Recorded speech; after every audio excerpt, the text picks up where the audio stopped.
Estamos en vivo. ¿Estamos grabando en Zoom igual, Mariana? Sí. Ahora sí.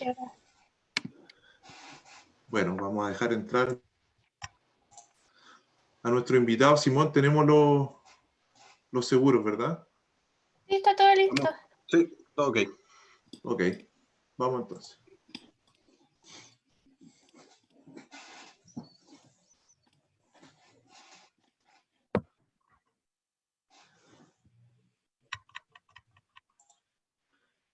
Hola, buenas tardes, amigas, amigos, bienvenidos, bienvenidas.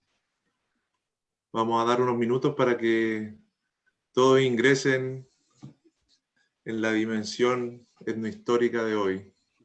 Vemos ahí a Daniela Valenzuela, Gustavo Politis, Fernanda Kalasic, Marinka Núñez, tanta gente, Lautaro Núñez. Bienvenido, bienvenida. Qué alegría estar nuevamente con todos y todas ustedes.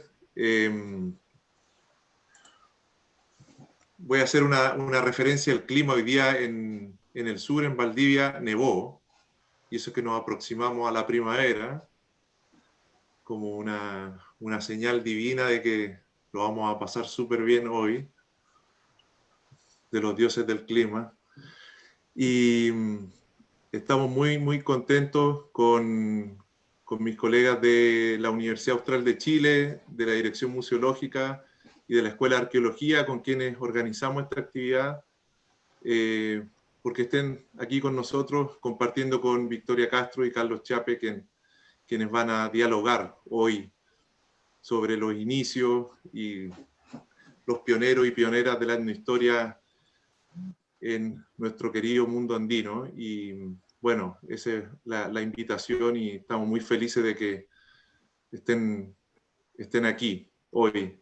Aquí como, bueno, el lugar de donde todos ustedes vienen. Los invitamos en el chat a que puedan saludar a Vicky y a Carlos y contarnos dónde están. Eso siempre es reconfortante, saber que tenemos una posibilidad única de comunicarnos a una larga distancia. Carlos Chape está en Buenos Aires, Vicky está en Santiago, la organización está en Valdivia hoy, y bueno, todos ustedes en distintas partes del mundo y más allá. Sí, desde España, desde Trujillo, Puerto Montt, están llegando los saludos, desde Arica. Excelente. También les queremos agradecer obviamente la puntualidad y el interés. Estamos transmitiendo este segundo diálogo por Facebook Live, y obviamente estas sesiones quedan grabadas, van a quedar en un archivo digital que, bueno, hoy por hoy va a formar parte de un gigantesco archivo digital de charlas, diálogos y sesiones de arqueología, historia y antropología histórica que están ocurriendo en distintas partes del continente, que, bueno, nos están permitiendo tener el privilegio de escuchar a nuestros queridos y queridas colegas hoy, Victoria Castro y Carlos Chape, que les reitero el agradecimiento. Bueno, ya habemos un público importante en la sala. Estamos acá con Simón Sierra Alta, mi colega con quienes organizamos esta actividad, y Mariana Urrutia también, que está en la producción técnica, a quien también le agradezco. Voy a presentar a nuestros invitados. Bien, antes de cederles la palabra, quiero que conozcan a mi maestra y querida amiga Victoria Castro, quien es profesora emérita de la Universidad de Chile y profesora titular de la Universidad Alberto Hurtado, ambas universidades con sede en Santiago. Es especialista en estudios andinos bajo una mirada interdisciplinaria que comprende arqueología, etnografía, etnohistoria y etnobiología. Ha dirigido numerosos proyectos de investigación en las tierras altas y en el ámbito costero de la región de Antofagasta, en el norte de Chile. Ustedes deben saber, es autora y coautora de numerosas publicaciones, entre otras, la de los libros de etnoarqueología andina del 2016, de ídolos a santos, evangelización y religión andina en los Andes del Sur del 2009, Ciencia Indígena de los Andes del Norte de Chile del 2004, Nispaninchis, Decimos Diciendo, conversaciones con John Murra del 2000, muy atingente a lo que vamos a conversar hoy. Ceremonias de Tierra y Agua, Ritos Milenarios Andinos de 1994, Artífices del Barro de 1990.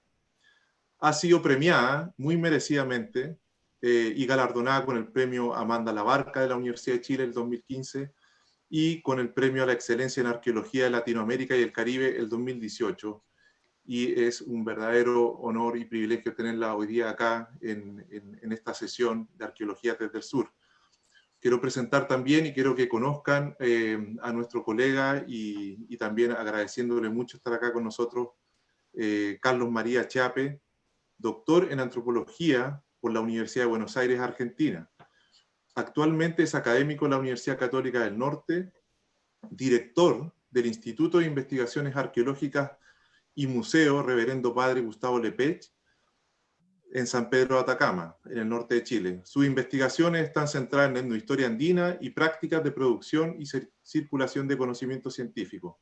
Actualmente es investigador responsable del proyecto Fondesit del espacio económico peruano a la rigidificación de las fronteras nacionales, el proceso de la arriería en la actual región de Antofagasta, Chile, entre los siglos XVIII y XX. Muchas gracias, Vicky, muchas gracias, Carlos, por estar acá hoy con todos nosotros. Les reitero nuestro agradecimiento personal e institucional. ¿Sí? Vicky, quiero cederte a ti primero la palabra para que nos cuentes, bueno, tu mirada del tema que nos convoca hoy y gracias nuevamente. Todo suyo el micrófono. Gracias, Simón. Muchas gracias. Bueno, en primer lugar, agradecer esta invitación, este tremendo esfuerzo de los organizadores en off y en presente, ¿no es cierto?, de organizar esto. Agradecer también a la gente que viene a acompañarnos, muchos de los cuales ya conocen, en mi caso, de sobra mi trabajo y son excelentes profesionales con temas nuevos, en fin. Yo creo que no soy muy pionera, pero algunas cosillas pequeñas uno va aportando. Yo creo que uno es en la sociedad y por tanto agradezco a tantas personas. Y a ustedes les agradezco a mi familia, por supuesto, a los maestros que fueron presentes y a los maestros que yo leí, de los cuales aprendí, sin que fueran mis profesores. ¿Para qué decir a la enseñanza de los pueblos originarios, que de alguna manera lo que ustedes están viendo en fotografía es un homenaje a ellos?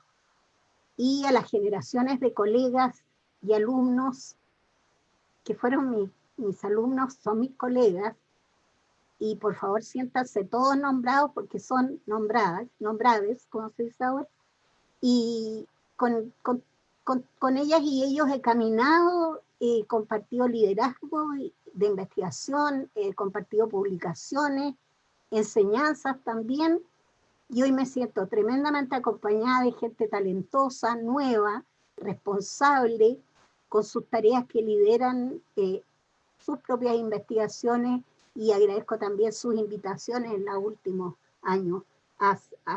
Tengo el honor de estar invitada con ellos. Bueno, no les voy a contar la historia previa porque no nos va a dar el tiempo y quiero ser respetuosa del tiempo.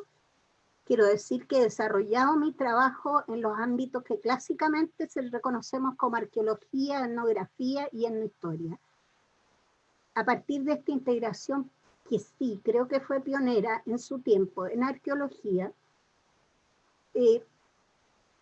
paso a paso he ido convergiendo a relaciones con colegas de otras disciplinas, especialmente de la antropología y la biología en su sentido más amplio, y convergiendo hacia una multi e interdisciplina.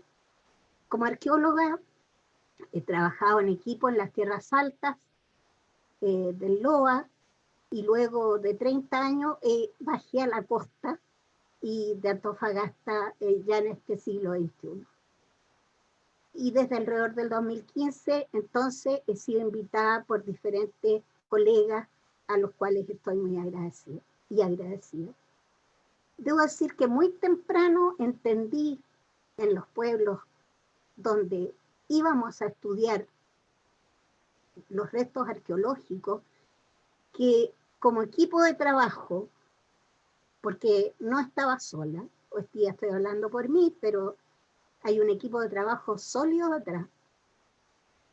Entendí que comprender el territorio, el paisaje, las costumbres, la forma del vivir cotidiano de las personas que habitaban estos pueblos era fundamental para entender los periodos tardíos de la prehistoria regional que estábamos estudiando.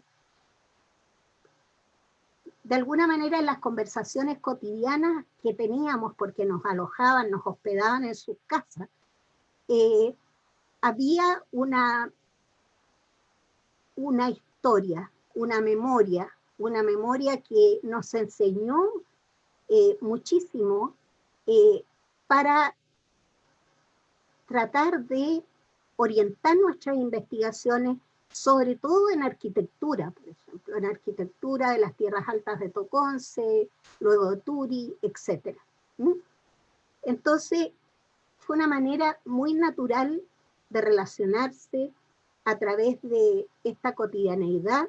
Siempre que fuimos a terreno, vivimos con ellos, compartimos la comida, compartimos las conversaciones de los diferentes ámbitos, digamos, de cosas, y tampoco nunca dejamos de demostrar que estamos haciendo arqueología. Esas relaciones duraderas nos fueron de alguna manera mostrando que la experiencia etnográfica ayudaba a la arqueología y al mismo tiempo necesitamos de ir buscando nexos. Y esos nexos los encontramos primero en los escritos coloniales clásicos. Aprendimos muchísimo eso. Así que podría decir que inicialmente fue un desarrollo que fue fluyendo para luego tomar nombres que identificaba la academia, ¿no es cierto? Y que avanzando los años van siendo discutidos, van siendo renovados, van siendo redescubiertos o refundados, y es parte del desarrollo de la disciplina. Así que voy a dejar esas palabras como han sido nombradas en mi tiempo, pero evidentemente hay novedades y muy importantes, y Carlos nos hablará de todo eso. Entonces quiero decir que un componente fundamental para nuestra investigación como grupo de trabajo fue la convivencia entonces por décadas con la gente de Toconce, de Turi, de Equina y de las tierras altas del Norte Grande. Una convivencia bien anclada en lo cotidiano, en el quehacer de ellos y de nosotros. Así que fue una generosidad maravillosa. Para poner un cierto orden entonces a esta introducción, que ya me lleva un poco de tiempo, debo decir que hemos desarrollado como línea de investigación una serie de estudios, y en estos estudios han estado, por ejemplo, condensados últimamente en el libro de Etnoarqueologías Andinas del año 2016 que mencionaba Simón, y donde podría destacar los estudios sobre arquitectura inca y pre-inca, que después dieron muchos frutos en términos de las generaciones futuras. Y sobre todo en el tema de la interpretación ya más vertida, ¿no es cierto?, hacia la significación del paisaje en el territorio del Loa, y en el territorio, en los mundos andinos en realidad. Paralelamente o al mismo tiempo, quizás entre una y otra cosa, personalmente me hicieron mucho sentido algunas palabras que escuché, enseñanzas del etnohistoriador Franklin Pease, peruano, quien hablaba de la historia andina. Y me parecía que ese concepto de historia andina englobaba verdaderamente todo lo que era arqueología y la compañía de la etnografía y la etnohistoria. De manera tal que, de algún modo, esa fue la perspectiva. Por supuesto que como generación fuimos herederos del doctor John Murray, gran legado, y en ese entonces para él y para nosotros la etnohistoria era una perspectiva, una estrategia de investigación de la antropología, mucho más que eso hoy día, ¿no es cierto? Pero de sus enseñanzas y conversaciones con John Murray, está ese libro que mencionaba Simón, Mis Paninchis, decimos diciendo, conversaciones con John Murray, que lo hicimos en coautoría con el doctor Jorge Hidalgo y con mi compañero de trabajo, Carlos Aldunate. Bueno, este énfasis en la historia se enriqueció para mí porque en algún momento, yo soy tan antigua que no existían los doctorados en el país, yo tengo familia, entonces no era irse así nomás. Y empecé a estudiar en historia bajo la orientación del profesor Mellafe, que me dio verdaderamente un concepto de historia social que yo no conocía.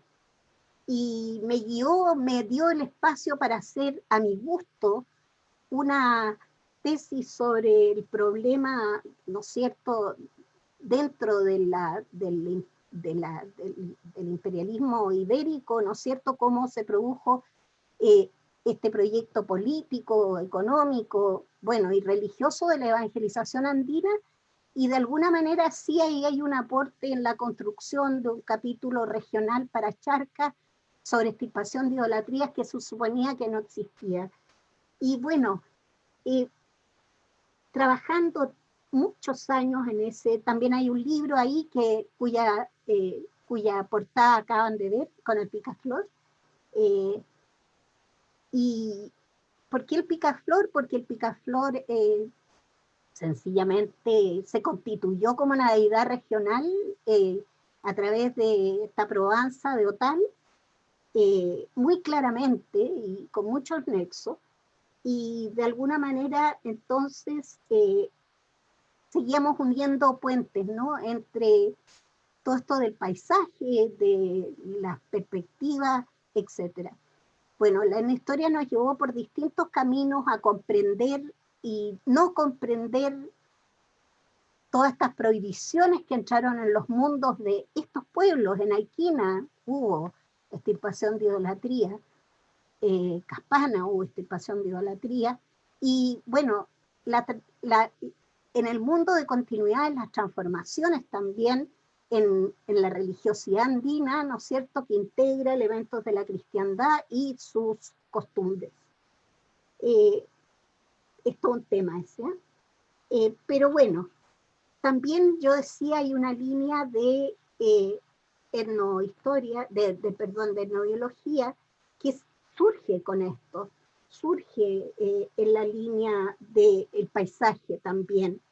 Y de ahí el tema de los estudios en etnobotánica, pioneros primero, con dos botánicos y con Carlos Aldunate, y luego una preciosa publicación, la verdad que la encuentro preciosa, sobre Vega y bofedales altoandinos, que creo que es útil hasta hoy, y luego un libro, que es el de Ciencia Indígena en los Andes de Sudamérica. Ahí y en el trabajo de los documentos coloniales se hizo muy patente la necesidad del uso de diccionarios en lenguas nativas, porque verdaderamente el 97% de las plantas que nombraba la gente tenían nombres propios y estaban en alguna de las lenguas nativas, la mayoría de ellas. Entonces ha sido fructífero, en realidad muy fructífero. Y en cierto sentido desde ahí se desprende también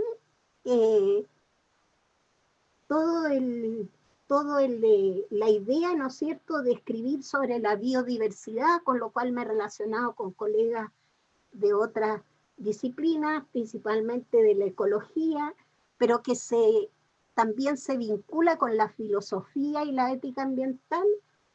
Y Y en definitiva, esa integración naturaleza y cultura es una cuestión que es parte de nuestras vidas, es parte de la vida de otras ontologías y no de la occidental. Y por eso parece que ha costado bastante entenderlo. Pero bueno, todo eso bien apretado, y he querido decir que justamente al comprender estos paisajes y estas problemáticas, también he querido ser coherente conmigo mismo, con un sentido de la educación pública, de la educación también que debemos dar a través de estas conversaciones, y he tratado de escribir algunas cosas de divulgación científica y de estar presente en este momento, por ejemplo, aquí. Bueno, de esa manera se han ido entretejiendo estos como labores, temáticas, docencia, mucha docencia, y han quedado hilos flotantes que afortunadamente son muy tejidos y entretejidos por otras personas. Y por fin, para cerrar y dejarle paso a Carlos, porque se nos va el tiempo, decir que para nosotros la etnoarqueología ha sido una estrategia de investigación muy exitosa en su tiempo, ¿no es cierto? Hoy día puede ampliarse a otras concepciones, fundamentalmente en el diálogo y la aspiración de que estas disciplinas, la arqueología, la etnohistoria, la etnografía, la antropología, nos permita reflexionar hacia el pasado, pero también hacia el presente y en el presente. Y bueno, en este mundo así que he caminado, la enseñanza yo soy profesora de filosofía también, de mi profesor Humberto Giannini, de la cotidianeidad, siempre me acompaña. Lo puedo dejar hasta aquí porque creo que estoy en el tiempo. ¿Sí? ¿O no estoy en el tiempo, Simón? Muchas gracias, Vicky. Sí, Ya, puedes redondear una idea final si quieres, no nos vamos a apurar. No voy a redondear una idea final. Fíjate que Bien, voy a hacer podemos... otra cosa. No, voy a hacer otra cosa cortita, Carlos. Ajá. Y Simón, fíjate que anteayer me invitaron a una conferencia, a una lectura de un texto mío en el Museo Calama, en un museo Calama, en Loa, yo creo. Y yo hablé, el texto que ellos estaban leyendo, ellas, era el picaflor de la gente. Entonces, qué lindo, me encantó ese estilo, muy sencillo, muy humilde, muy profundo, de leer un texto, analizarlo, decir, etc. Y a propósito de eso, llegó una colaboración con la que quiero cerrar, que es muy cortita, y que le escribió un señor llamado Tomás Vilca, que dice: cultor atacameño, destaca la historia del Zútar y la relata así: historia del Sótar o Zútar, picaflor en Cruz. Y lo voy a leer cortito. Cuentan los abuelos que hace muchos años había un pueblo hermoso, lleno de bosques, pastizales y mucha agua. Con el tiempo, este pueblo comenzó a tener sequías, pasaba tiempo sin lluvias y todo moría lentamente. Las plantas y animales morían sin agua ni alimentos, perdón. Un día ya todo era tinieblas, nada quedaba de los bellos ríos y lagunas que daban tanta vida, hasta que finalmente todo desapareció. Pero un árbol que aún se mantenía en nuestro desierto dio en su último suspiro a una bella flor de color anaranjado, de la cual al caer nació un bello picaflor, un zútar. El zútar voló y voló en busca de agua, cruzó cerros y quebradas, pero ya todo era desierto, hasta que finalmente llegó al mar y le dijo: señora mar, por favor, haga algo, nuestros pueblos mueren sin agua. Así, la señora mar envió a las nubes a ver qué sucedía, comprobando que todo lo que decía el Zútar era real. Las nubes irrigaron nuevamente el desierto, pero ella solo nunca volvió a hacer lo mismo. Cierro. Ese es mi cierre. Muchas gracias, Vicky, por esa referencia final a Sutar Kondi. Voy a cederle la palabra a nuestro invitado a este diálogo, Carlos Chiape, para luego iniciar este diálogo en espiral. Carlos. Me voy a desmutear primero. Gracias, Simón. Gracias por la invitación. Muy honrado de participar junto a Vicky, una maestra, un referente. Les propongo, a lo largo de la breve presentación, voy a mostrar algunas imágenes. Ustedes me dicen si estoy compartiendo bien la pantalla, ¿sí? Los organizadores. No se ve. Aún no se ve. Ya vamos, Ahí ya sí. vamos. Ahí sí. Ahí sí. Muy bien. Ahí tendríamos que haber pasado a la calidad de presentación. ¿Está bien? Sí, perfecto. Perfecto. Entonces van a ver 3 imágenes numeradas, 1, 2 y 3, y les propongo a la audiencia, a quien pueda reconocer esas 3 imágenes, que están numeradas como les dije, les hago llevar 3 libritos de los cuales voy a estar hablando, tal vez no todos, pero se los hago llevar a donde estén, en el lugar del mundo donde estén. Uno es un pequeño libro de mi amiga y colega Alejandra Ramos, que es que viene muy a tono con la charla de hoy, que es la historia andina antes de su consolidación, está focalizado en la obra de Murra y en la obra de Rowe. El otro libro es una investigación mía que hice sobre la relación entre las políticas de desarrollo y los estudios andinos en la etapa que Lautaro Núñez va a llamar de apertura científica en Chile, es decir, en la década larga que antecede a la dictadura. Es difícil ponerlo en el centro, ahí va. Entonces, en el último lugar, un libro que vamos a nombrar hoy, que es sobre el primer Congreso Internacional de Etnohistoria, que es un congreso pionero también, que se realizó en Buenos Aires en 1989. Así que los invito, esta ya es la primera imagen, quien las pueda reconocer, lo pone en el chat y los organizadores después me lo hacen saber. Bueno, con el agradecimiento nuevamente, voy a la presentación. Para hablar del tema que nos convoca, quiero proponerles pensar a la etnohistoria como una práctica que lleva décadas de desarrollo y que sufrió, a lo largo del tiempo, reconfiguraciones mediante las cuales se fueron sedimentando formas de hacer y sentidos sobre ese hacer. Hablar de práctica nos permite evadir una definición, ya que sobre la etnohistoria se ha dicho que es un método, una subdisciplina de la historia o de la antropología, una disciplina por propio derecho, un campo interdisciplinar e incluso antidisciplinar. Ese sería el primer punto que me gustaría plantear. Y el segundo es aclarar que no estoy hablando desde una perspectiva externa, ya que me considero perteneciente al campo etnohistórico desde el área particular de la etnohistoria andina. Entonces, lo que puedo aportar va a tener que ver con una experiencia sesgada también por la práctica, las formas del hacer y la reflexión que tengo sobre ello a partir de mi lugar de formación y mi trabajo.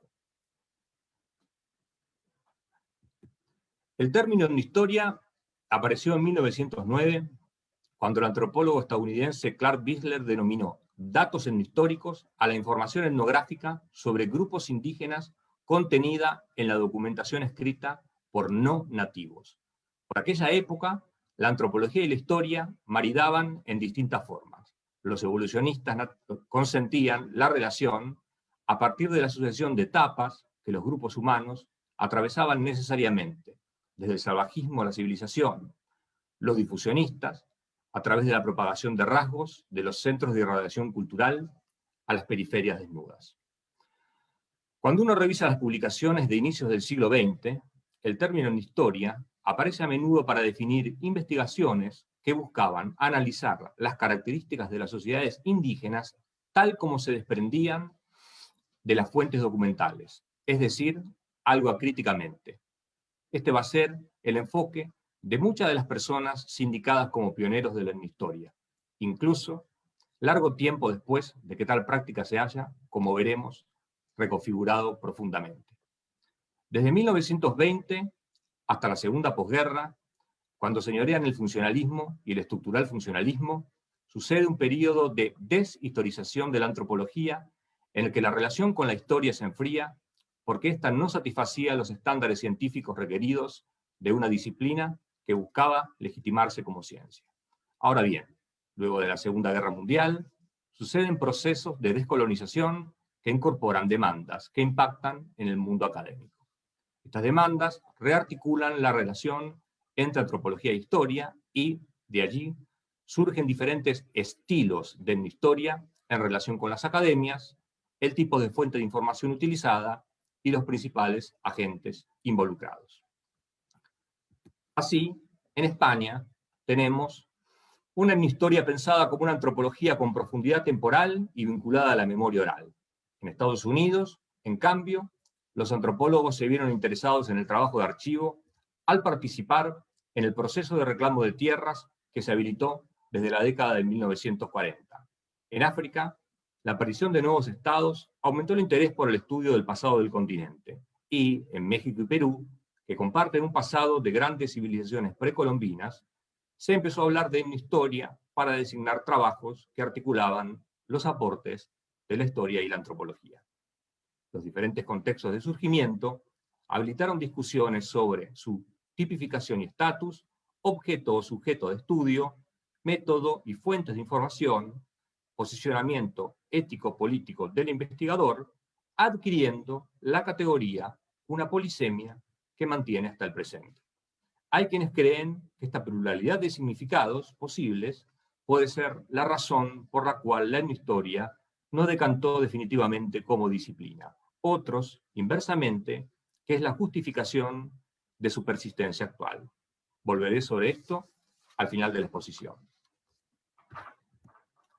La ubicuidad de la etnohistoria permite hablar de pioneros de diferentes épocas, orígenes disciplinares, alcances institucionales y prácticas de investigación.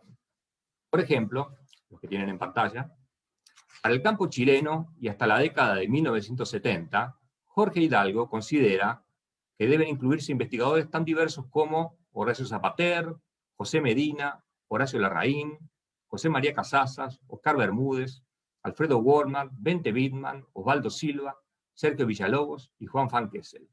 José Luis Martínez podría agregar a esta lista a Patricio Abdi Vitaglich, Bernardo Berdichevsky, a Alejandro Lifshutz y Luis Galdames, a Rómulo Cunio Vidal.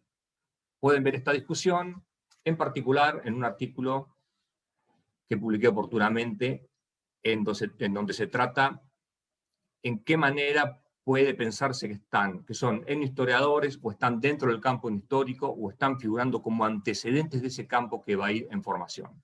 Ya que tenemos personas que son claramente etnohistoriadores como Osvaldo Silva y personas como Rómulo Cunio, que lo tiene a la izquierda, al cual Luis Galdames plantea que que Rómulo hace un antecedente al modelo de verticalidad de Moore. Pero bueno, si quieren ver esta discusión más en profundidad, pueden consultar este artículo. Pasemos ahora a hablar del cambio en las prácticas que dio como resultado la concreción de una comunidad andina de investigadores compuesta por arqueólogos, antropólogos, historiadores y lingüistas que traspasó las fronteras nacionales y que se presentó en torno a la etnohistoria andina a partir de la figura de John Murray. Acá tienen lo que puede ser una instantánea de esa comunidad que se va formando, de ciertas personas que la conformaban, que tenían esa idea de pertenecer a una causa. Está Burra en el centro, Robo a su derecha, Tostorowski a su izquierda, Tom Sweet más a la izquierda, por atrás Gary Urton, ¿quién más tengo anotado acá? Bueno, Verónica Williams al fondo, Ana María Lorandi a la derecha y al fondo, están Teres Daltroy, Craig Murras, Heather Leishman, Ramiro Matos y otros más. Sigamos. La etnohistoria andina tiene un principio que se remonta a mediados de la década de 1940, un ámbito original el Perú y un objeto, lo precolombino, pero su expansión se produjo entre fines de 1960 y principios de 1970. En ese proceso intervinieron diferentes referentes, pero, sin lugar a duda, Murra fue su promotor principal, tanto por su propuesta interdisciplinaria de construcción del conocimiento, como por su modelo teórico de archipiélagos verticales, y también por el armado de relaciones interpersonales expresadas en la ayuda que brindó a muchos investigadores para desarrollar sus carreras. La definición de la historia de Murra era sencilla. Este consideraba que la misma constituía una estrategia de investigación situada en un lugar equidistante entre la arqueología y la etnología, donde las fuentes escritas abrían un espacio de colaboración en el marco del cual se producía la combinación de las diferentes técnicas. Para él, el término etnohistoria era una simple etiqueta que podía ser intercambiada por otra, ya que su marca era la complementación de diversos registros y formas de abordaje. Ahí tienen a Murra en una imagen de trabajo de campo. La expansión de los estudios del etnohistórico sobre lo andino llevó a una consolidación en la década de 1980 bajo la denominación de Nueva Etnohistoria. Esta corriente puede ser definida, en primer lugar, por un abordaje interdisciplinario, ya sea de un mismo investigador incorporando fuentes de información históricas, arqueológicas y etnográficas, o de un equipo de investigación con especialistas de distintas disciplinas. En segundo lugar, por el uso de fuentes leídas con mirada antropológica, lo cual incluía un trabajo previo de pesquisa archivística y la aplicación de preguntas y conceptos de cuño antropológico y de modelos teóricos pensados para el ámbito andino.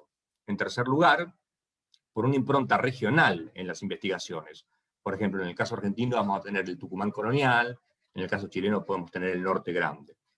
En cuarto lugar, por un sujeto de estudio, que era el llamado mundo indígena, ya sea en la época anterior o posterior a la conquista, y tomando en cuenta las relaciones establecidas con otros colectivos sociales, indígenas o no.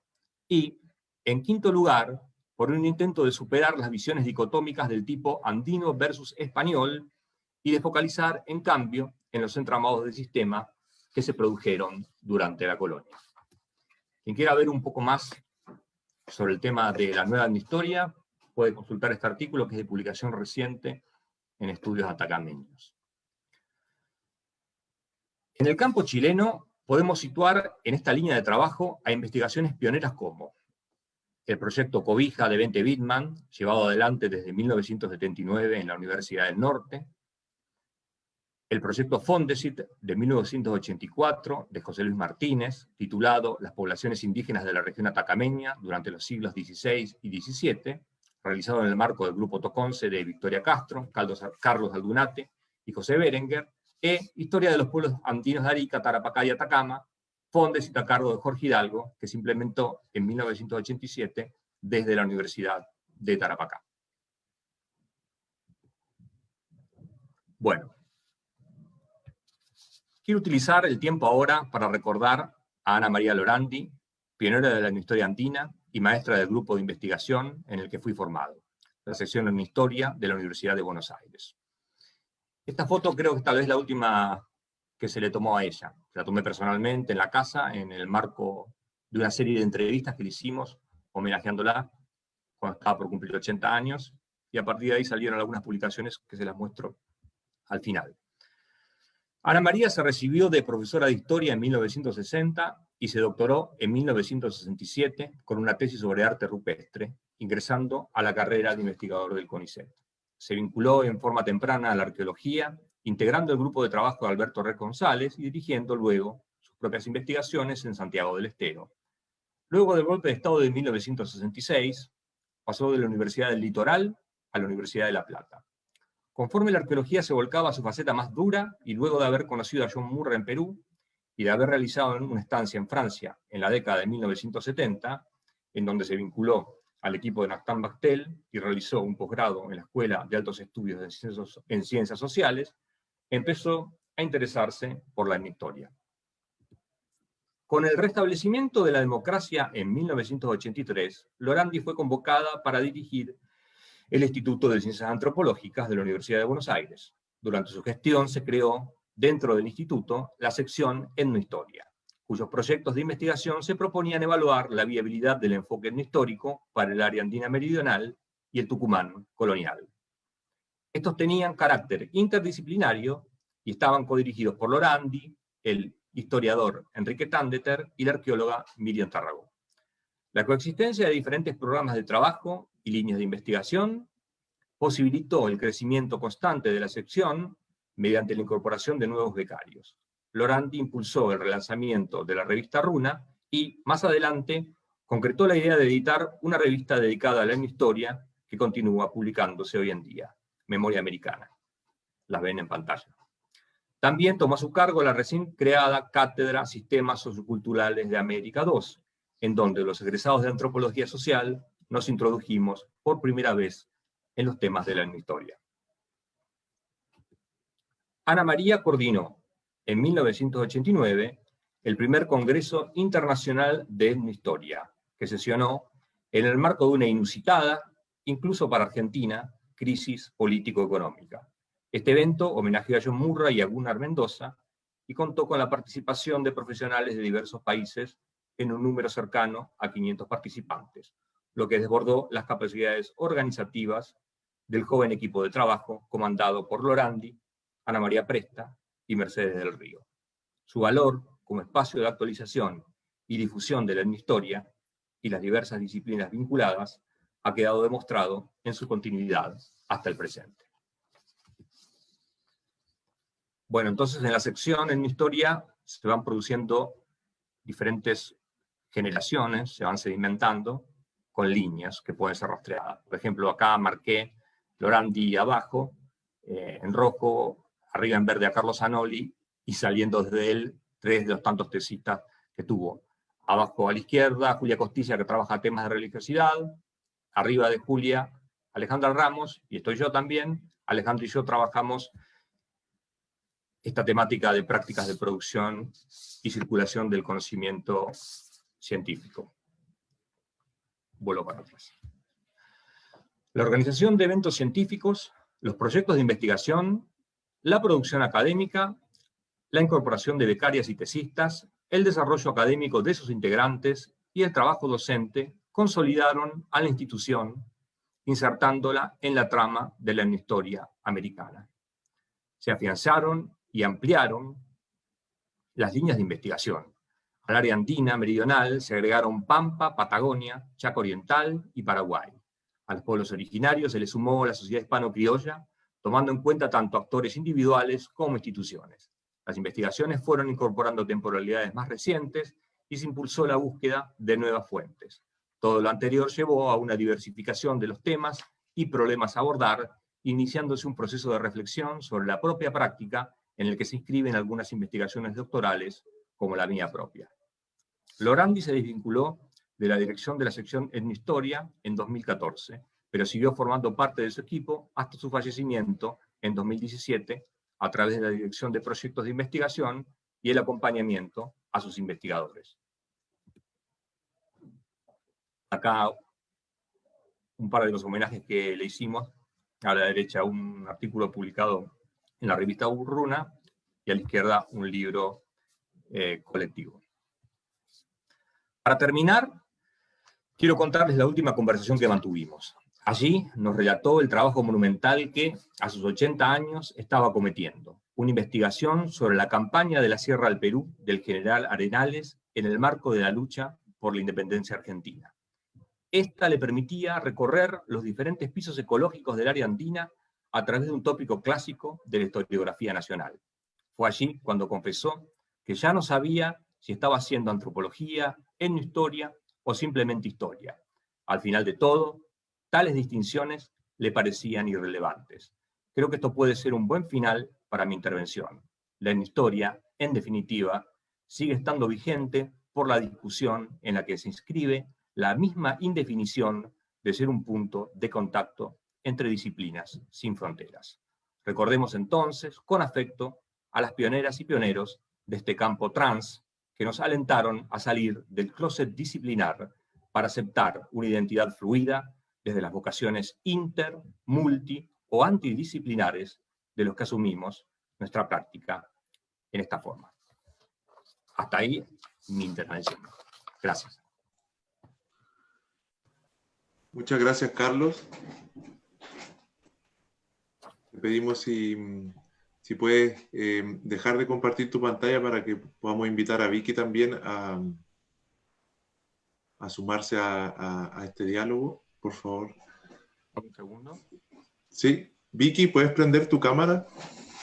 Sí, Pero faltó la foto 3 del concurso. sí. Ah, sí, exacto. La gente espera el concurso. ¿Se ve? Ahí está, ahí está. Bien. Vamos a hacer una... Le robo 1 minuto, 10 segundos. Ya, Foto 1. Bien. Foto 2. Que no sé por qué está pegada a la 3. No, foto 3, perdón. Ok. Entonces, 1,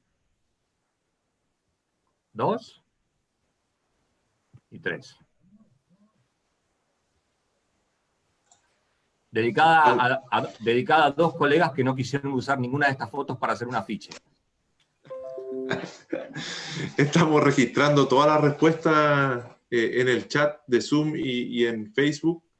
Hay gran interés por llevarse los libros. Quizás Carlos va a tener que regalar más de una copia por cada uno porque ya hay bastante acierto, así que vamos a tener un dilema. Por ahora tenemos el compromiso de que el que primero que acertó es el que se lo lleva. Después vemos. Ok. Me parece muy bien. Bueno, quiero agradecerle a Vicky y a Carlos por sus intervenciones. Me parece que desde ambas perspectivas y desde ambas posturas que tienen que ver con la experiencia vital de Vicky y también en el caso de Carlos, su trabajo de investigación, tenemos 2 puntos desde el cual mirar lo que sería el campo etnohistórico y también los aportes de sus pioneros y pioneras. Hay varios temas que quedan para que podamos conversar. Hay 2 temas que a mí me parecen muy relevantes que tienen que ver cómo aprendemos, cómo se enseña la etnohistoria en nuestras universidades. Como es un campo trans, como dijo Carlos, muchas veces es una instancia, una oportunidad que es muy efímera. Quizás ciertos profesores y profesoras nos transmitieron esta inquietud o este camino, fue como una iluminación fugaz dentro de nuestra formación, pero que nunca se ha sostenido con verdaderos programas de pregrado y posgrado en el tiempo. Entonces, tenemos muchas personas que nos inspiran, y así lo ha hecho ver Vicky y Carlos, tanto en Argentina, en Chile, en Perú, pero hay algo de eso que no sé, ¿qué piensan ustedes? ¿Va decayendo o se va consolidando? Y la otra cuestión que me parece importante es cómo se ve desde afuera esta experiencia etnohistórica cuando sabemos no es solamente una experiencia americana de investigación, sino que está también presente en otras sociedades que han vivido procesos de descolonización o de independencia luego de siglos de dominación colonial, quizás no tan antiguos como los que vivió los territorios andinos, sino más recientes, del siglo XIX. Entonces me gustaría ahí, Vicky y Carlos, qué comentarios les caben al respecto y también si tienen preguntas que hacerse uno a otro. Vicky. Bueno, en primer lugar, Carlos, felicitaciones por tu claridad y sobre todo por ese homenaje maravilloso a la Ana María. Fantástico. Bueno, muy merecido y no es necesario decirlo. Bueno, yo pienso que estamos en un tiempo de muchos cambios en términos disciplinares, afortunadamente, porque el peso de ciertas tendencias, de ciertas escuelas ha sido un poco aniquilador respecto de una diversificación, digamos, de disciplinaria. Creo que en este momento hay un conjunto de gente ya en estas últimas 2 décadas que está muy interesada en la construcción de las arqueologías, antropologías, la historia de Latinoamérica. Y creo que esa es una situación que abre muchas puertas, no solamente para la etnohistoria, que me parece que se va a seguir haciendo, y estoy totalmente de acuerdo con Carlos, que es trans, y que es maravillosa, digamos, y puede seguir estando, puede tener su estatus, no tiene por qué desaparecer, pero somos muchos hoy día. Antes éramos pocos las personas que hacíamos estos vínculos, y éramos pocas personas. Hoy día es mucho más especialista y creo que hay espacio para todos. Y creo que en el mundo de la decolonización, independientemente, digamos, del factor intermedio que marca esta primera intrusión europea, digamos, hay valores y situaciones que son absolutamente necesarias de analizar. Entonces no lo veo desechable, lo veo todo lo contrario, o sea, siempre nuevas miradas. Eso. Carlos. Bueno, el tema de la docencia es muy interesante y es algo que en el trabajo colaborativo que hacemos con Alejandra Ramos, primero, bueno, nos propusimos lo básico, que es ver cómo se producía este conocimiento, las formas y cómo se hacía circular. Y también después queríamos meternos más de lleno en las prácticas docentes de la historia. Así que es un trabajo que está en proceso, que recién hemos empezado. Pero pensemos en qué pocos lugares realmente yo no lo sé todo, tal vez ustedes me puedan ayudar. Pero en México sabemos sí que hay una licenciatura en historia y hay carreras específicas. No nos olvidemos también que aunque nos situemos en la historia andina, si vamos para atrás, en 1970 hubo intentos de cruce, como el seminario de Mesoamérica Andes, sí. Diálogos que se fueron perdiendo, que se fueron rompiendo, y que se van recuperando a lo largo de los congresos de la historia, que es un buen espacio después para reflexionar como un ejemplo de lo fluido de este campo. Sobre todo esta intervención del campo mesoamericano en diálogo con la historia andina va a aparecer muy fuertemente en el Congreso de Arica del 2014. Pero entonces, volviendo a la docencia, ¿qué tenemos? Tenemos, sí, en Mesoamérica algo específico sobre la historia. Bueno, obviamente que en la Chile, creo que hasta hace poco estuvo la mención en historia, ¿verdad? Sí. Ya no está más. No, se perdió la mención en el magíster y el doctorado, tristemente. En Buenos Aires tenemos, en la Universidad de Buenos Aires, como les comenté, esta formación en antropología social, y en un momento uno cursa Sistemas Socioculturales de América II, que es la cátedra histórica de Ana María, y ahí uno empieza a descubrir que también se puede hacer antropología usando documentos, porque hay una gran tensión en la UAP entre antropología social y etnohistoria, digamos, que no está tan expresada en el campo chileno. Y otros espacios, no son muy pocos los espacios puros de docencia en etnohistoria.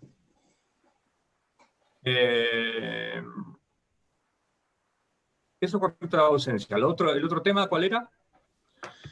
Que cómo se ve este desarrollo de la etnohistoria andina en el contexto de otras historias indígenas o antropología histórica en otros continentes que han vivido procesos de descolonización, y donde también esta práctica disciplinaria ha sido súper importante también para la reconstrucción de los estados nacionales luego de la independencia, y en el fondo cómo sería una mirada más de afuera también. Ahí lo que yo tengo es una mirada un poco antigua, que es la que simplemente les dejé marcado algunos trazos. Estas historias que van a surgir post Segunda Guerra Mundial van a tener diferentes características. Por ejemplo, ustedes se acordarán que en Estados Unidos están las Indian Claims, ¿no?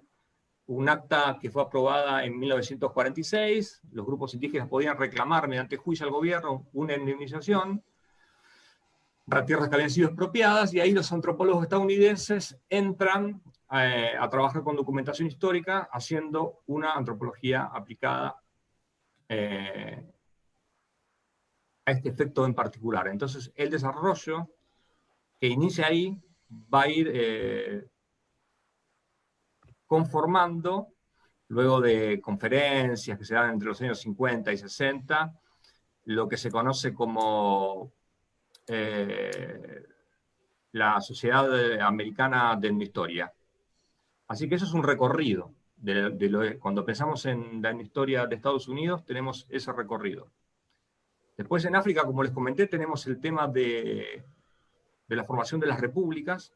Ahí hay que seguirlo a Mancina, allá Mancina, para entender un poco cómo se desarrolla la etnohistoria partiendo del interés por la historia de los pueblos o de los estados africanos. Y después, México y Perú es muy interesante porque, ¿qué tenemos? El anclaje de grandes civilizaciones precolombinas. Entonces, ahí lo que vamos a ver es esta idea del logro andino que va a aparecer con Murra, que va a estar retomando el guante arrojado por México de situar a lo andino como una civilización con mérito propio, del mismo modo que ya se había producido o que ya se había logrado producir en México. Y en España, como les comenté muy brevemente, no tengo una idea muy acabada, está el insumo de la memoria oral para construir una historia que va pasando a ser llamada como antropología histórica. Proceso que es muy similar a lo que pasa en la Universidad de Buenos Aires, en el cual la idea de una historia va empezando a ser discutida, ¿no? ¿Qué es lo etno en la historia? O la frase final de Ana María que me dijo, finalmente, ¿qué es lo que estoy haciendo? Y recuerdo muy en particular una conversación entre Jorge Hidalgo y Ana María, justamente también en Arica, en 2014, en donde Jorge decía, estábamos discutiendo, bueno, ¿seguimos utilizando el término en historia? Bueno, obviamente que es muy convocante porque los congresos en historia, esperemos que se puedan retomar, porque después del de Quito hay, parece que un nuevo vacío. Jorge decía, no, en historia, sigamos utilizándola porque en historia nos permite plantear una historia de los sometidos.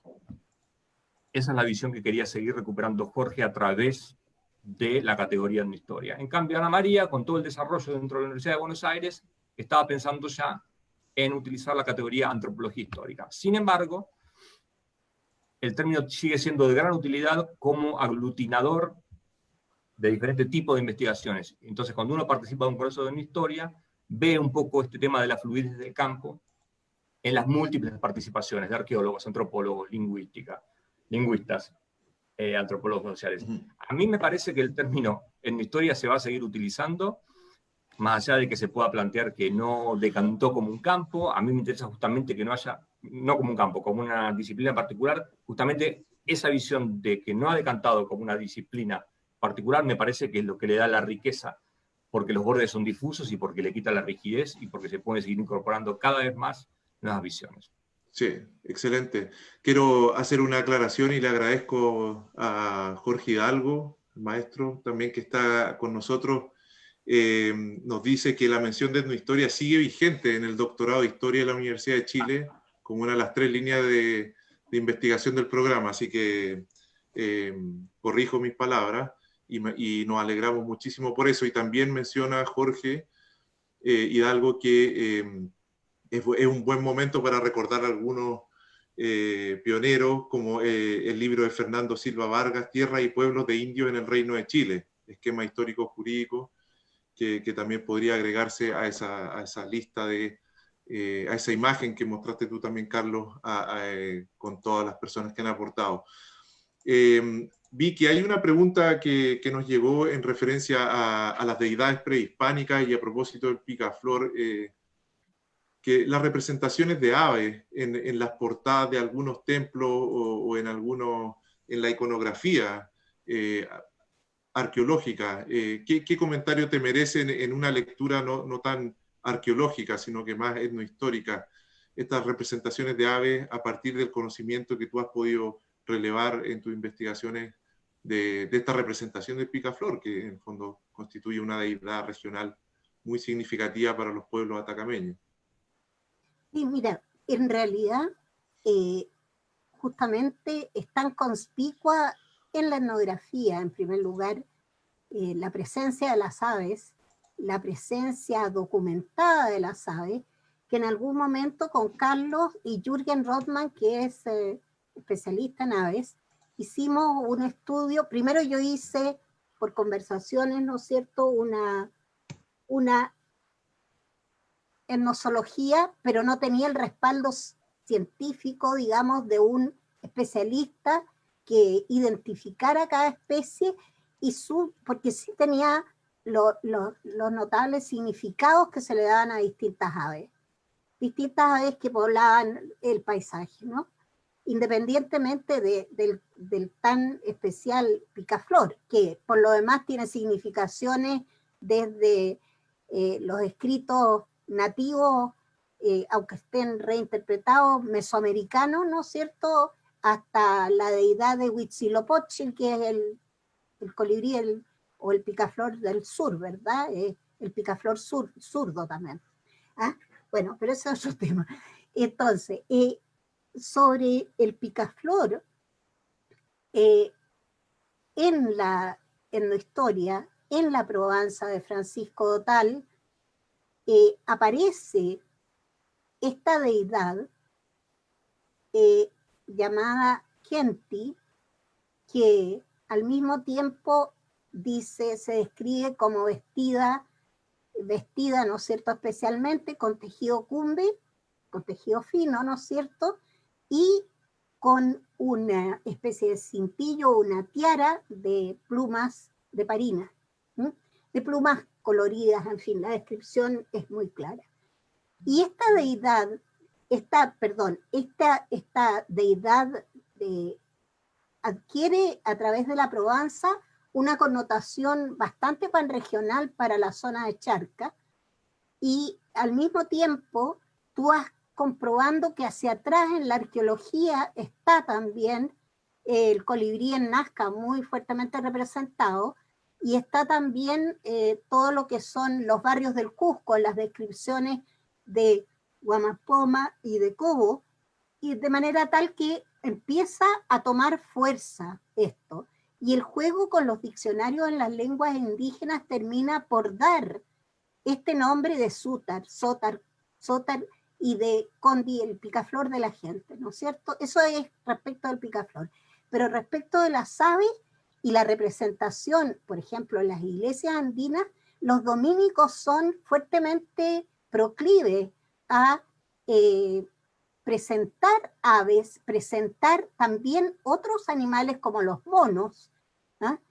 En fin, hay una multiplicidad de representaciones en las portadas de las iglesias que sí tienen que ver con este sentido que se le otorga a todo aquello no humano que nosotros no consideramos y que está vivo y es parte del cotidiano de la gente en esa época y también hoy día hasta donde se puede. En fin, es un tema súper largo. Excelente. Ahora quiero transmitirle una pregunta a ambos, a Carlos y a ti, Vicky. Me voy a permitir sintetizar dos preguntas que nos llegaron por el chat. La primera es como la pregunta ineludible. ¿Cuál es el balance que hacen ustedes de la influencia de Murra en Chile y Argentina? Pero la quiero combinar con una pregunta que también llegó, que es ¿qué piensan ustedes de la emergencia de los estudios sobre afrodescendientes en clave etnohistórica? Y que podría yo transformarla en una tercera pregunta, es ¿qué piensan, un poco fantaseando, que haría John Murra o Ana María Lorandi hoy frente a esta línea de estudio sobre afrodescendientes? le cedo la palabra. Carlos, si tú quieres comenzar. Sí. Entonces, denme un segundo que me organizo. Bueno, obviamente que Murra no es todo, pero es una figura fundamental para entender. Fue como el gran promotor, ¿no?, de la historia andina en un momento que se lo puede caracterizar de boom. Yo creo que Murra estuvo en Chile antes que en Argentina. Si mal no recuerdo, estoy buscando el detalle acá, entre los diferentes apuntes que tengo. Murra estuvo en la Universidad de Chile preparando o participando de un curso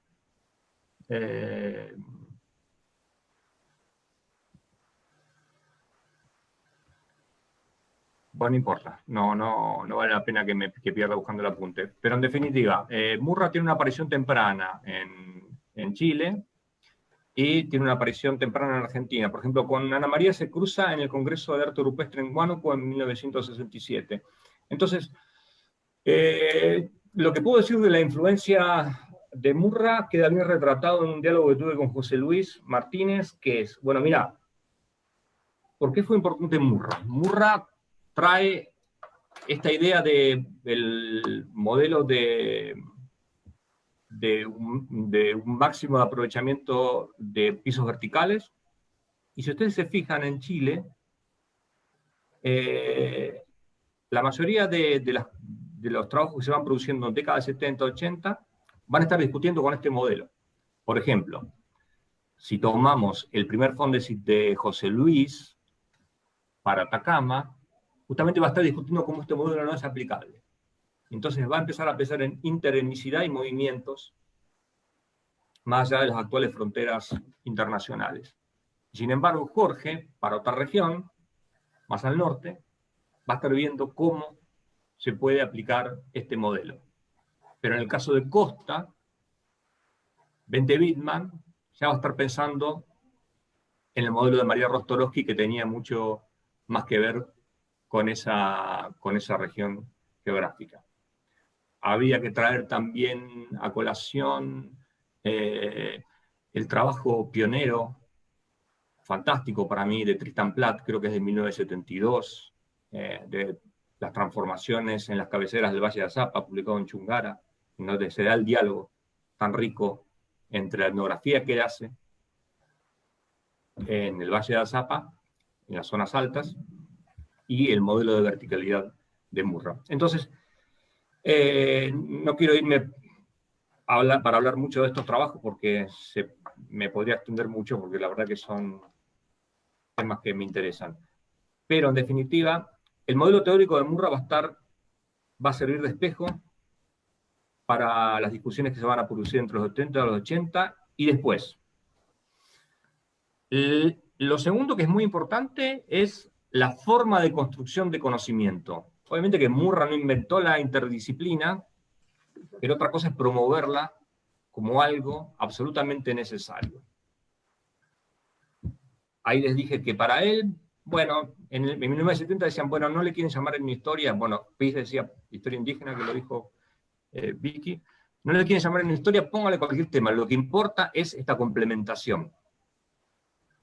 Y esta forma de construcción de conocimiento interdisciplinario, yo creo que hay que ligarlo a múltiples cuestiones. Se me ocurren dos, por ejemplo. Una, yo creo que atrás hay un compromiso ético-político y también de forma de construcción de lazos, que no son solamente académicos, que son afectivos también, de un interés que trasciende lo que es el puro trabajo. Hay una carta de Murra a Ana María Lorandi que le dice, creo que es Ana María Lorandi, pero bueno, que le dice, bueno, no te preocupes, podés escribirme otras cosas, no solamente tenemos que hablar de trabajo, ¿no? Esta construcción de grupos, que en Chile y en Argentina va a pegar muy fuerte, y creo que ahí tenemos que podemos linkear con el título más general del ciclo de charlas de ustedes, que es arqueología, ¿no?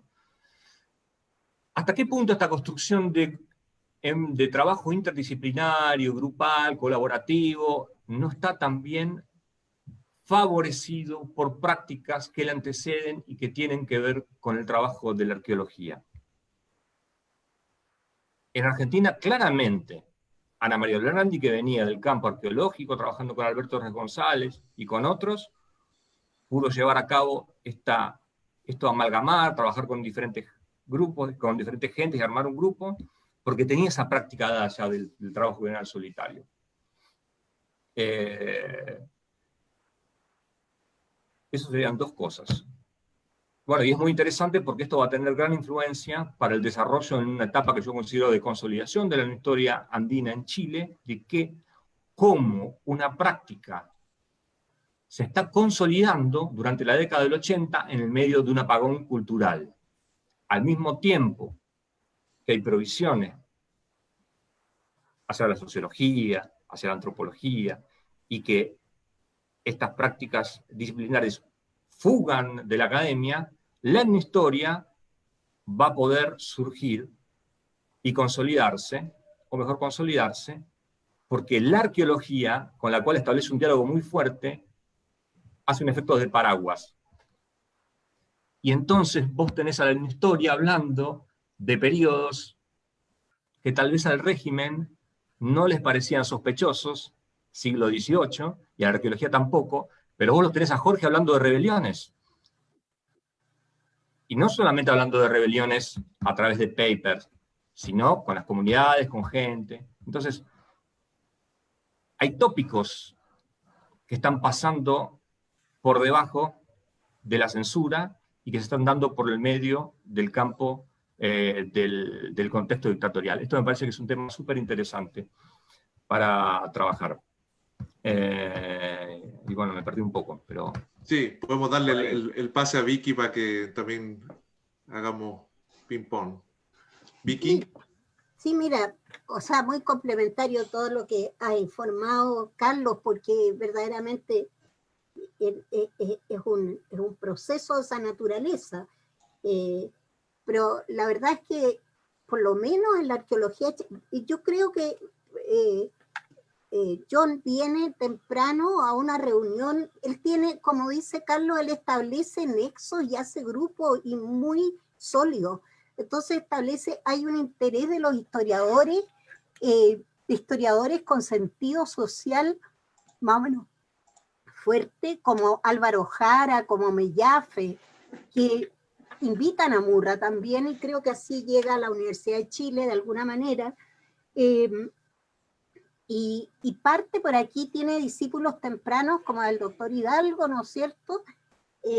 O no sé si se considera, yo creo que se considera discípulo, yo también, de alguna manera a mí Murra me marcó muchísimo, y tengo colegas que me dicen, todo el mundo sabe que eres discípula de Murra, bueno, a mucha honra, ¿no?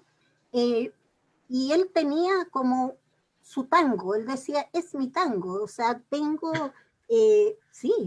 tengo esta historia que valorar el trabajo de los otros, lo que se recupera para las comunidades indígenas. Tenía un nexo muy fuerte en ese sentido con la Cristina Búa de Bolivia, por ejemplo.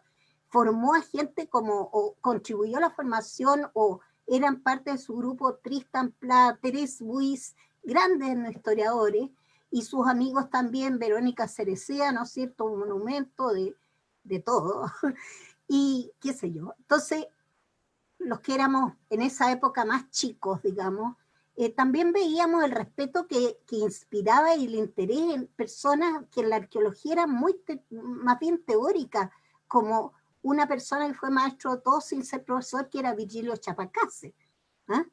Y las discusiones que se provocaban en torno al modelo de la verticalidad, pero Murra nos dio mucho más que eso. A mí me dio un sentido de lo que era una dimensión social más universal, diría yo, un nexo hacia cómo pensaban los europeos. Incluso no hay que olvidarse de la procedencia de Murra. O sea, Murra termina siendo norteamericano, pero es una persona que viene de otros mundos. ¿Ah? Como decía la Olivia Harris, y como decía él, nació en la orilla izquierda del Rin, o sea, había toda una historia detrás. Y bueno, y en ese sentido, para mí y para muchos otros de mi generación, John Murray fue un maestro. ¿Ah? Y nos abrió perspectiva, independientemente de que este tema que fue, como dice Carlos, el boom, el tema de la verticalidad, fue como matizándose. Por supuesto estaba la Marita al lado, María Rostorowski, gran mujer y gran historiadora, ¿no es cierto?, con su otro modelo que Murray discute en justamente en una prueba de la prueba de su modelo, hasta dónde. Y de hecho, José Berenguer y yo y Osvaldo Silva intentamos alguna vez en un trabajo sobre Tiwanaku y la presencia de Tiwanaku en Arica y en San Pedro de Atacama, yo intenté hacer yo personalmente una tabla de los elementos que me daría este modelo de la verticalidad en el sitio arqueológico respecto de lo que me estaba dando la historia, y no pudimos hacer porque el tema del intercambio se nos cruzaba. O sea, es un modelo que sirvió para explosionar muchas otras posibilidades, diría yo. Eso desde el punto, yo podría hablar de Murray Díaz, así que dejémoslo ahí. Después, ya más, hacer ese libro con Jorge, y yo tengo mucha correspondencia inédita con Murray mía. ¿Ah? Eso es bueno saberlo, Vicky. Bueno, pero hacer ese libro fue toda una escuela, para mí por lo menos. ¿Mm? Y así todos los nexos con el grupo, con los grupos que, como dice Carlos, que rodean Murray. Esto da palabra. Ahora, yo creo que habrían estado absolutamente opinantes sobre la cosa afrodescendiente, de todas maneras. Y creo que habrían tenido como una actitud, los dos, tanto la Ana María, pero una idea mía nomás, como John, habrían estado como muy presentes en esta discusión sobre los afrodescendientes, que por lo demás Carlos mencionó cómo se ha ido haciendo en otros lados, no en África. Hay ejemplos ya. Iván Sina es, pero una joya. Eso. Gracias, Vicky. Bueno, quiero también reiterar el agradecimiento a todos quienes están escribiendo en el chat, que luego vamos a poder enviarle a ti, Vicky, y a ti, Carlos, para que vean preguntas, respuestas que han habido. Estamos muy, muy contentos del interés que ha generado esta conversación. Hay también un intercambio bibliográfico por el chat bien intenso, que nos alegra mucho también, con sus trabajos, títulos. Se están haciendo hartas preguntas sobre qué leer, por ejemplo, y los quiero llevar ahora al tema del impacto de esta práctica disciplinaria más allá de los muros de la academia. Hay algunas consultas que tienen que ver con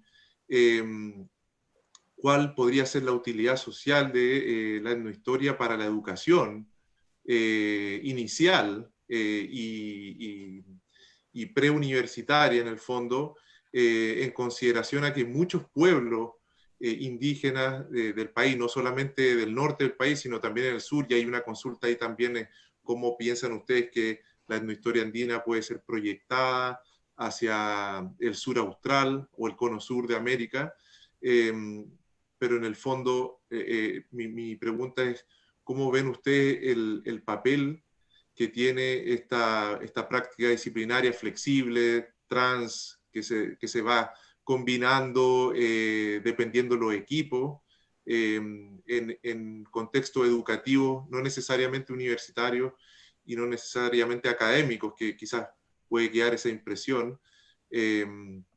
Y yo ahí recuerdo, obviamente, no solo los trabajos de divulgación que muchos de ustedes han escrito y quienes están hoy día en la charla, sino también los textos pedagógicos de Osvaldo Silva, y también ahí haciendo un contrapunto, Vicky, con tu formación como profesora y estudiante de filosofía, es decir, cuánto de la etnohistoria es necesaria hoy también para las discusiones que tenemos sobre la plurinacionalidad y aceptar en el fondo no solamente que hay pueblos originarios, sino que también hubieron organizaciones mucho más complejas en cómo vamos a reconfigurar también nuestro país en el futuro, en esa discusión también actual.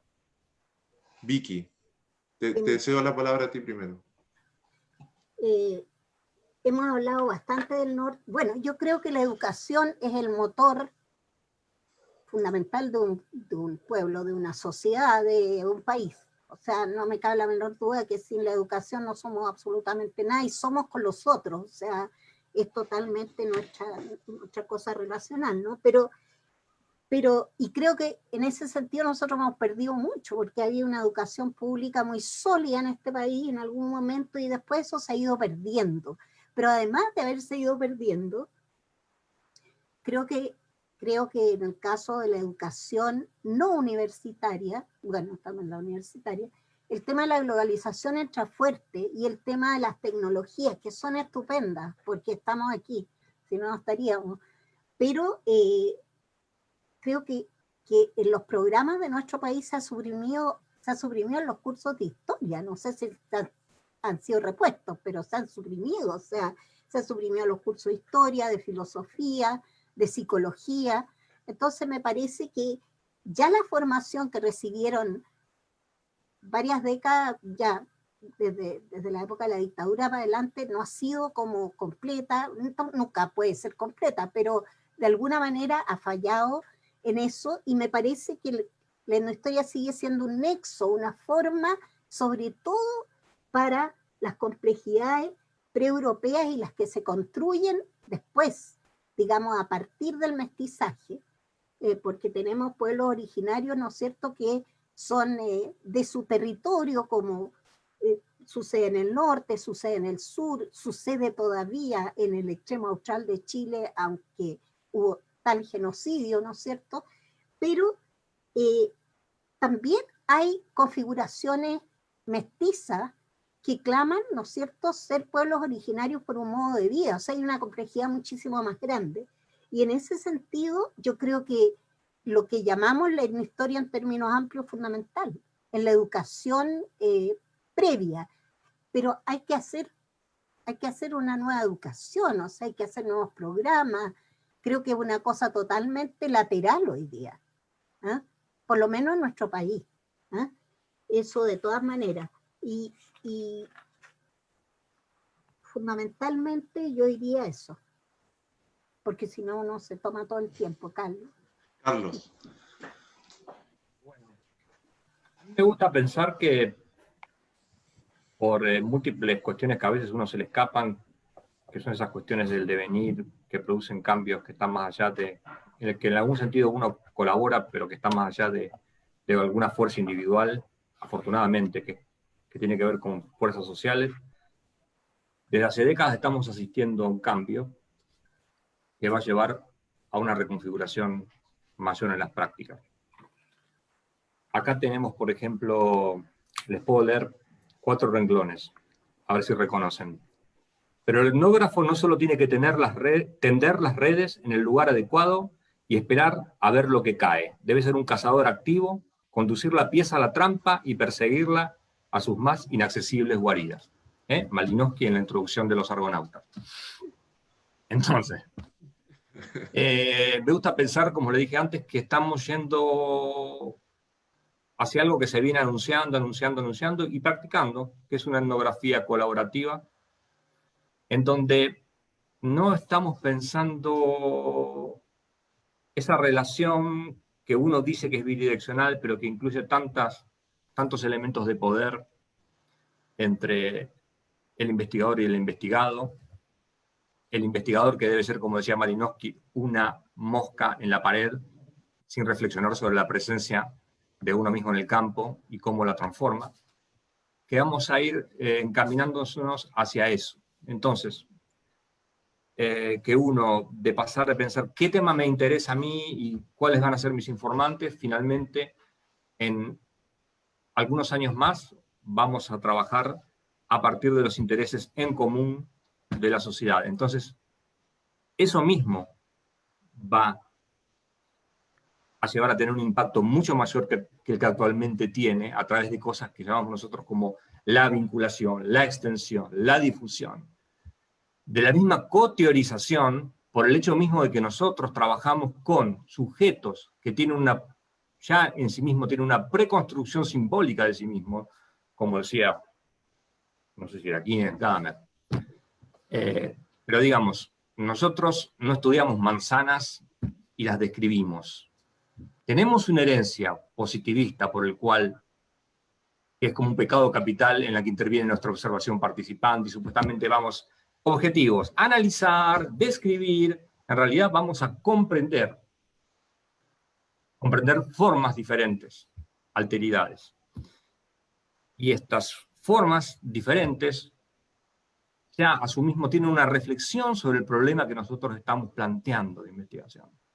Entonces, lo que yo creo que estamos en un momento de quiebre, que no es de un día para el otro, que se viene produciendo a través de las décadas, desde los inicios del modelo antropológico clásico, desde los inicios del siglo XIX, y que va a llevar indefectiblemente a una antropología colaborativa en serio.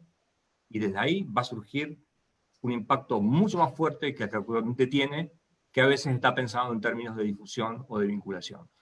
Por ahí me parece que va la reconfiguración de la práctica hasta llegar al punto de lo que se llama coteorización. Eso es una colaboración real. Bueno, son cerca de las 8. Esta conversación podría, como les decía, en una espiral o en un vuelo del colibrí extenderse por mucho tiempo, suspenderse en el aire, y estamos muy contentos también de recibir comentarios de colegas de Bolivia y Perú sobre algunos pioneros también en esos países, como Valcárcel, obviamente, Ramiro Condarco en Bolivia. Sería estupendo poder pronto conocer más también y poder encontrarnos con colegas de otros países a conversar sobre estos temas. Quizás una pregunta para ir cerrando es la nueva etnohistoria o la nueva etnohistoria, esta situación actual que se está reconfigurando también hoy, día a día, con nuestras prácticas que hoy se están virtualizando, en donde quizás los documentos, los archivos van a volver a tomar un valor porque difícilmente vamos a poder ir al campo y quizás más fácilmente ocupar los archivos digitales que hay en distintas partes del mundo. Vamos a depender más de esa información.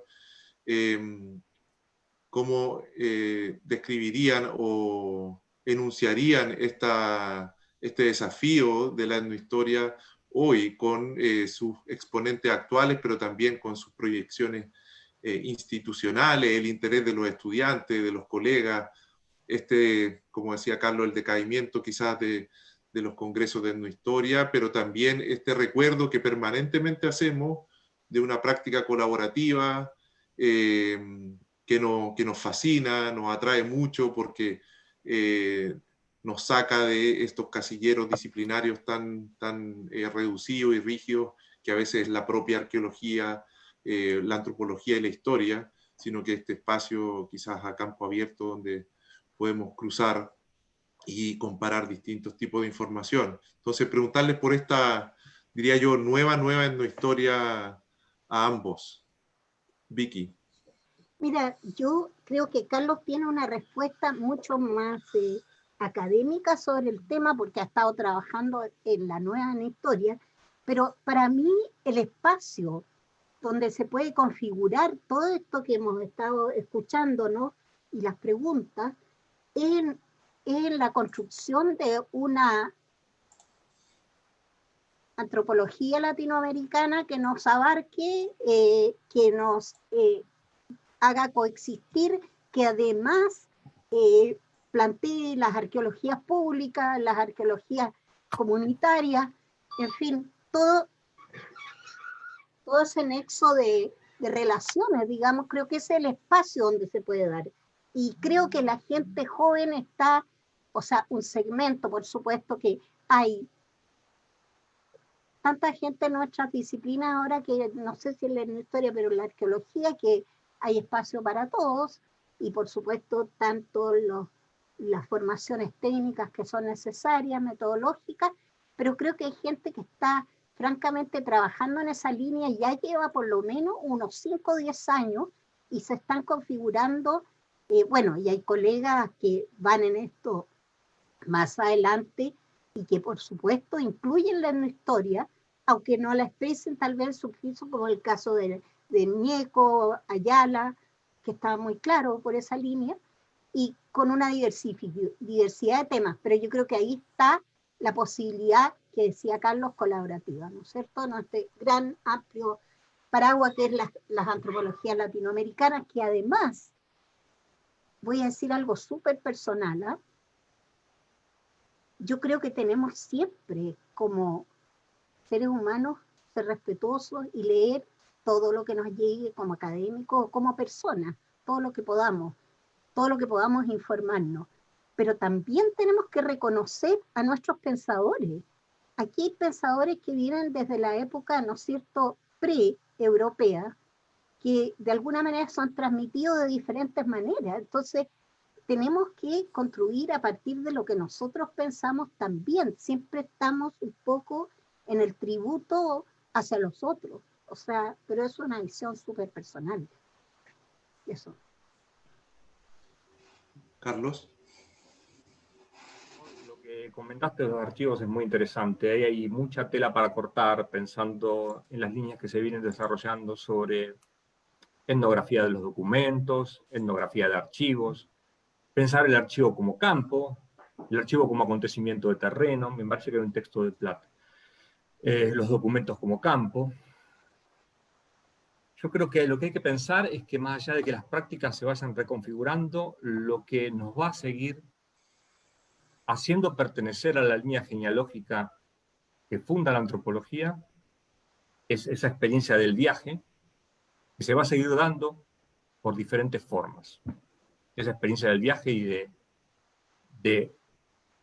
el surgimiento del extrañamiento como forma de producción del conocimiento o como inicio, como decía Gadamer, ¿no?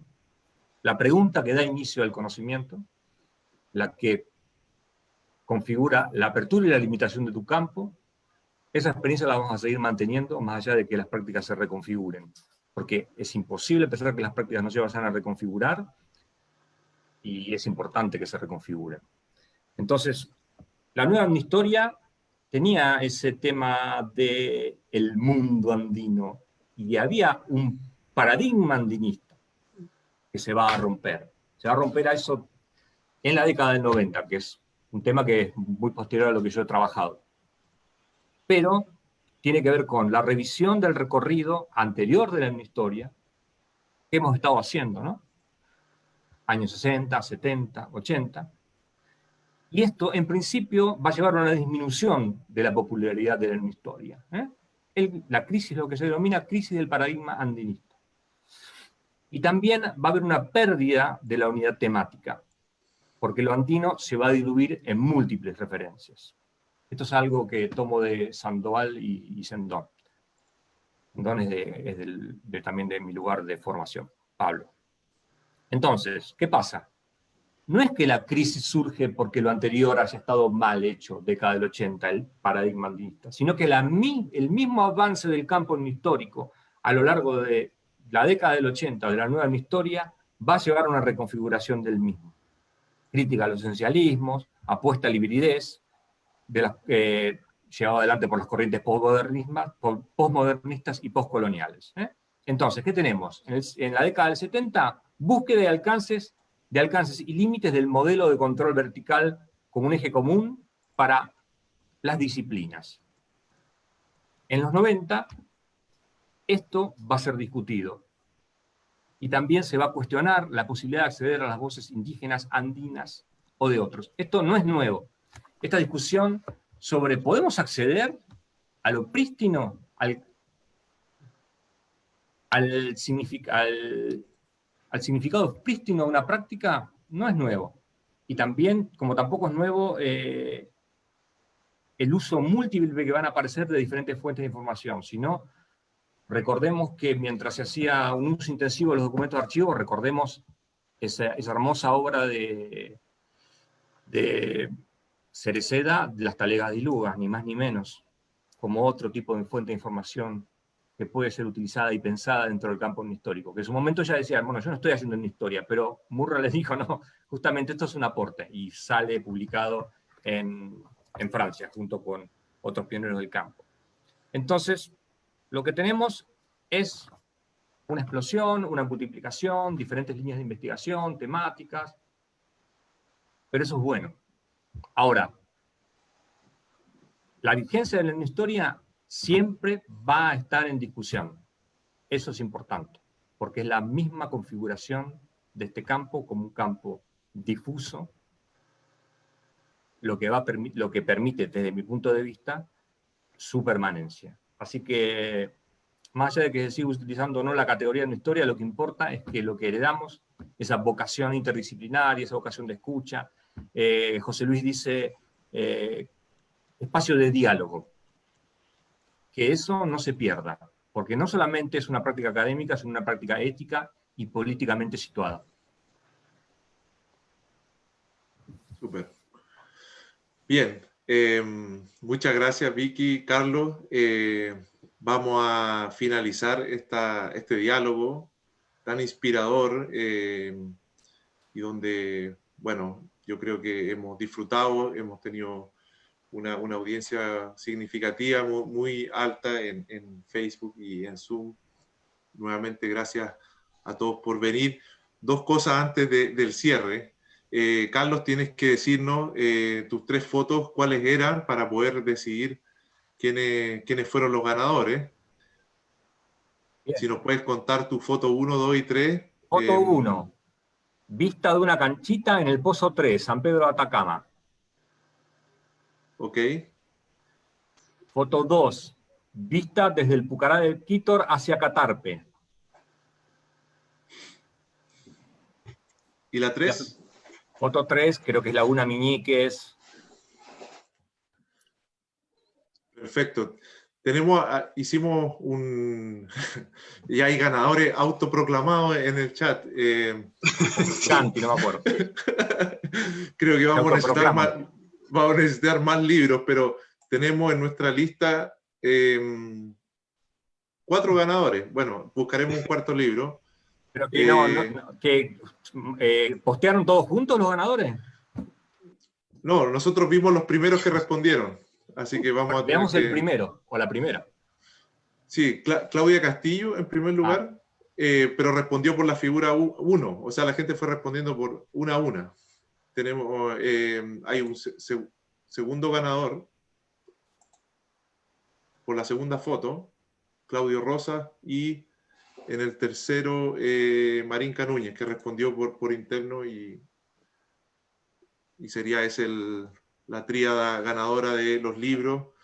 Vamos a poner un correo ahí para que nos manden su dirección y les podamos hacer llegar los libros con paciencia, las distancias, los cierres de frontera, los problemas protocolarios para pasar un libro en estos momentos. Y bueno, y el momento estelar de este encuentro es que todos puedan prender sus cámaras y sus micrófonos y también saludarlo y darles las gracias por este gran momento que nos han dado Vicky y Carlos. Así que vamos a hacer la operación de liberar audios, cámaras. Aclararle a la gente que está por acá que algunos de los ganadores escribieron por el Facebook, así que por eso no hay pruebas físicas en el chat. Van a tener que confiar en que las bases están notariadas.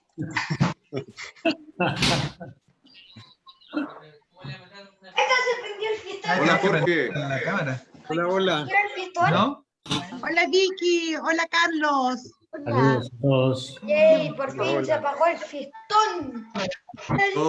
Todos pueden activar sus cámaras y audio. Un momento de libertad. Tenemos que prender nuestra cámara.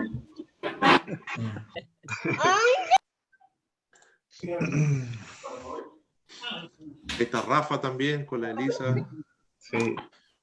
Viven Standen también. Ya, ahí Toda la tenemos. ropa. Entonces, mira, Hola Vicky. saluda y salimos. Hola Vicky.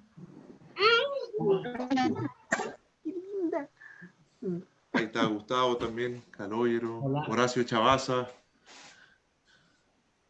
Hola. Javi dice que no puede prender su cámara. A ver dónde está Javi. Deja que... ¿Dónde está la Javi? Saludos, Vicky, Carlos. Ahí. ¿Qué haces, Carlos? Ahí sí. Hola, Javi. Norma, Hola, Javi. tenía miedo que me hicieras una pregunta, como en los exámenes. Vivi. Norma Rato. Sí, hola.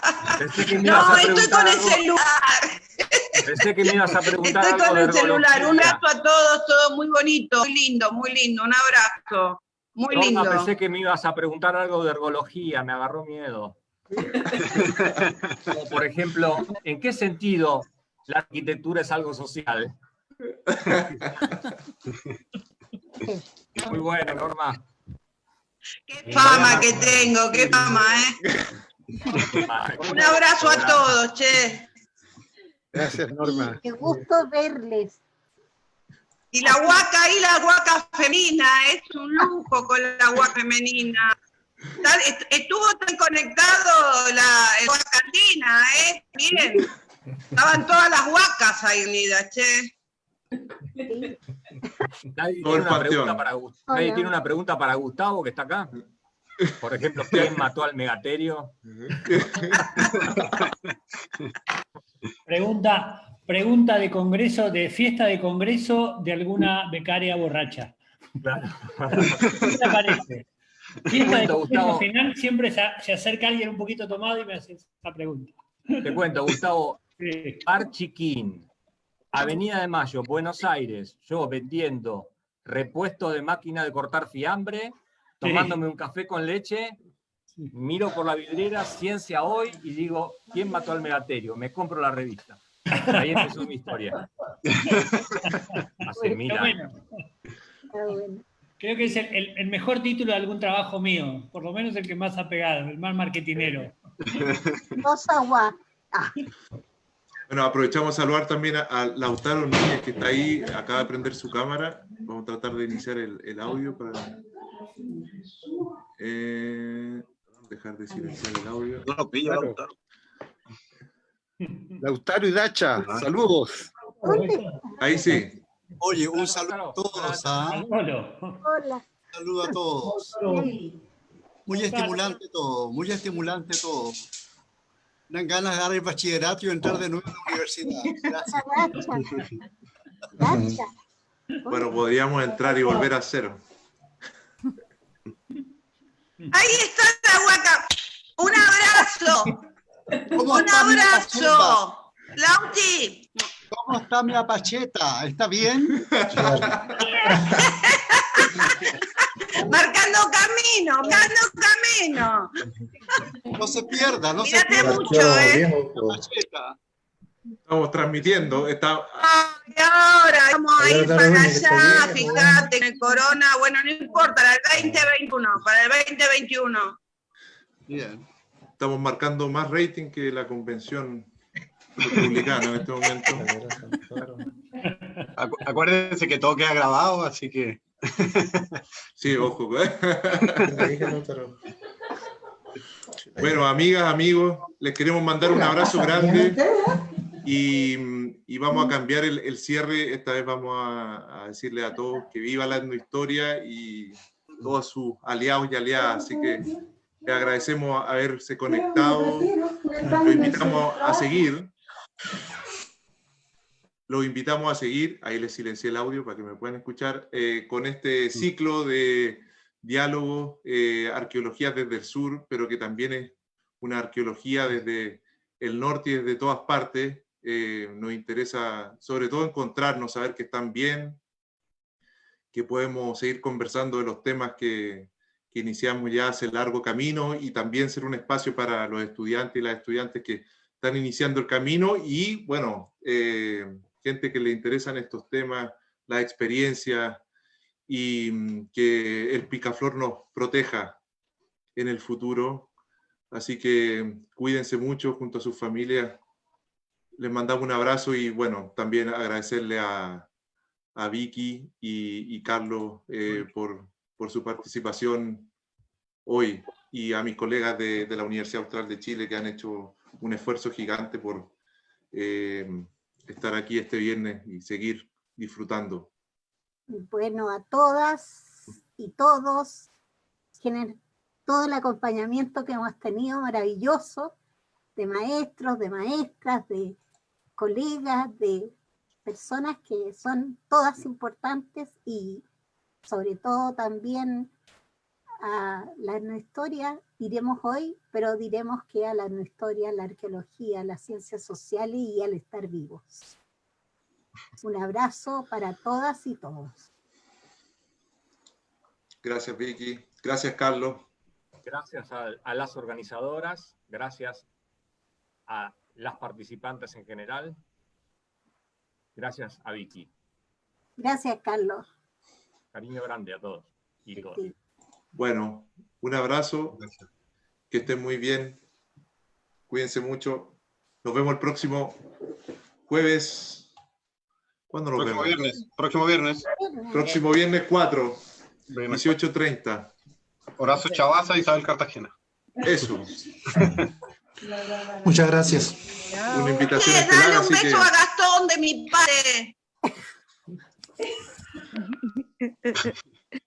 Chao. ¿Oíste, Jorgito? Un beso a Gastón, a tu hermano.